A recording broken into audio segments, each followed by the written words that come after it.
acho que vários problemas vão estar muito bem encaminhados, no mínimo, né? Mas questão, por exemplo, de combate a enchentes.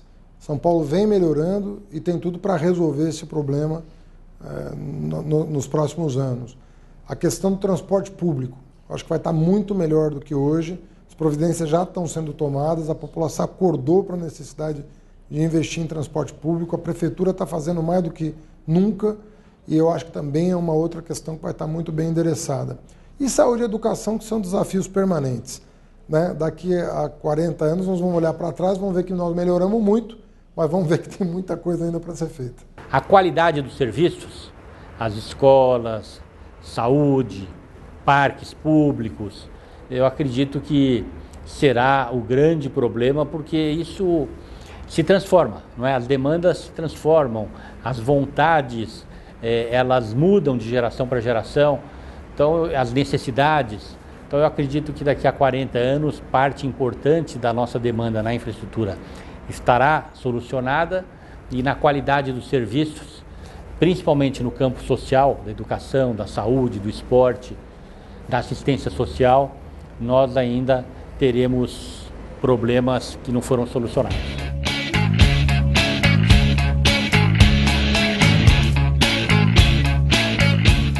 O grande desafio de qualquer grande cidade é criar condições, criar qualidade de vida para que mais pessoas vivam nas cidades. Até porque a tendência é uma tendência universal, é as pessoas terem a preferência por morar nos grandes centros urbanos, porque é lá que elas podem educar melhor seus filhos, é lá que elas têm melhor atendimento de saúde, onde estão os grandes especialistas. Existe uma tendência irreversível de o mundo estar cada vez mais concentrado nas grandes cidades.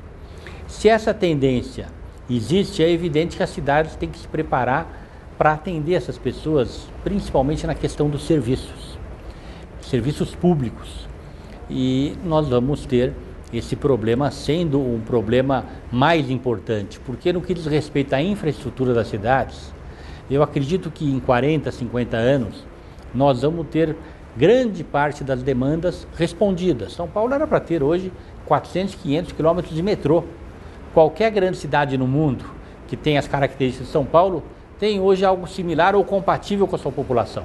Eu acho que a longevidade, as pessoas vão envelhecer e nós vamos ter que compreender a cidade a partir dessa lógica, né?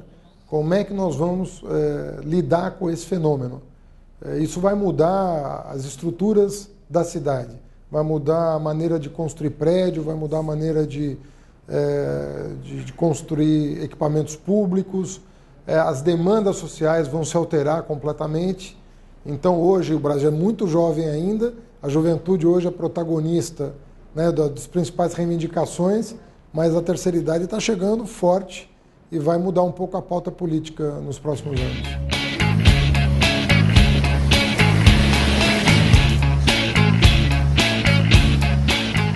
Inquestionavelmente, o maior acerto foram os investimentos em saúde e educação. Nós, no campo da saúde, mudamos o patamar de investimento da Prefeitura com verbas do Tesouro, portanto verbas da Prefeitura, na saúde. Nós investíamos, a Prefeitura de São Paulo, no início da minha gestão, 15% do seu orçamento em saúde. Ao final da gestão, nós estamos investindo uma média de 19%, tendo em alguns anos investido acima de 20%. Este foi o grande acerto da nossa gestão, inquestionavelmente. A elevação dos investimentos com saúde e os investimentos em educação. Tivemos, na gestão que nos antecedeu, a criação dos CELS. Eu entendi que era um bom projeto. A gestão anterior, ela construiu 21 CELS. Nós fizemos 25. Nós construímos mais de 300 escolas. Nós reformamos todas as escolas. Nós elevamos o patamar de remuneração dos servidores da educação, os professores, assim como da saúde. Em relação aos erros, se o tempo voltasse, eu acredito que eu teria sido muito mais duro nas nossas relações com o governo do Estado e o governo federal. Isso que eu disse que os nossos sucessores precisam fazer, usar do peso político da cidade de São Paulo para exigir mais investimentos do poder público federal e do poder público estadual na cidade de São Paulo. É inadmissível que uma cidade de São Paulo não tenha no mínimo 400 quilômetros de metrô, é inadmissível. E alguns outros serviços que poderiam estar muito melhor implantados se tivéssemos mais investimentos do poder federal e do poder estadual aqui na cidade de São Paulo. Então, entre os grandes erros e os grandes acertos, eu definiria esses dois campos. Acho que o maior problema que nós enfrentamos nesse período foi a perda de receita. São Paulo perdeu duas fontes de receita importantes, que é a tarifa e o IPTU. São Paulo está perdendo a sua capacidade de investimento. Esse é o maior problema, longe de qualquer outro. O maior acerto, sem sombra de dúvida, é o fim da aprovação automática na educação.